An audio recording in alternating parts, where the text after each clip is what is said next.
He's leaving these people. When he boards the ship, it turns out the storm that was meant for the people is now following him. The people on the ship noticed that it was starting to sink, and so to save themselves, they started throwing all of their things overboard. But it turns out there was still too much weight on the boat. So the passengers on the ship, including Yunus AS, all drew sticks. And whoever drew the wrong stick was then going to be thrown overboard with the stuff.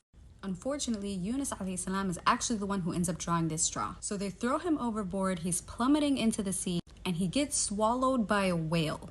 And this is where it gets interesting, because the whale doesn't actually digest Yunus AS, nor does he chew him up.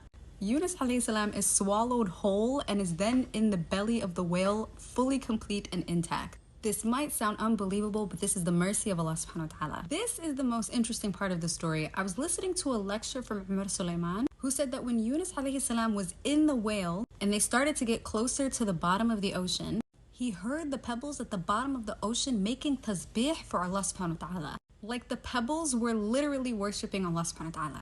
And if you can remember the video that we made that all things on planet Earth and all things in the heavens are worshipping Allah subhanahu wa ta'ala, this should not surprise you because we already talked about this. So Yunus AS hears the pebbles and he's inspired and he's like, I'm going to turn to Allah subhanahu wa ta'ala in this moment and I need to make sincere tawbah. And tawbah means that act of repentance and turning back to Allah subhanahu wa ta'ala. So he makes sujood inside the whale, he prostrates to Allah subhanahu wa ta'ala and makes a single dua. He says, La ilaha illa anta subhanaka inni kuntu min al-dhalimin. This is a very, very famous dua, which translates to, there is none worthy of worship except you, Allah subhanahu wa ta'ala. Glory to you, indeed I have been of the transgressors. And there's a hadith from the Prophet Muhammad sallallahu alaihi wasallam that says, so indeed no Muslim supplicates with this dua for anything except Allah subhanahu wa ta'ala responds to him. And that hadith is in Jama' at-Tirmidhi 3505. The cool thing is that Yunus alayhi salam doesn't actually make dua to be relieved from the belly of the whale. He only makes sincere tawbah and asks for forgiveness from Allah subhanahu wa ta'ala. So to speed up the ending of the story really fast, the whale ends up spitting out Yunus alayhi salam onto a shore. He's completely covered in acid. The sun is burning his skin. But Yunus alayhi salam continually makes that same dua I mentioned to you. La ilaha illa anta subhanaka inni kuntu min al-dhalimin. And Allah subhanahu wa ta'ala hears his dua. He allows for a tree to grow near him. The tree sprouts fruit which Yunus alayhi salam is able to drink from. And through that nourishment, he's able to be healed. Eventually, he makes his way back to the people of his nation. He sees that they accepted Islam in his absence and they are begging him to teach him of what he knows.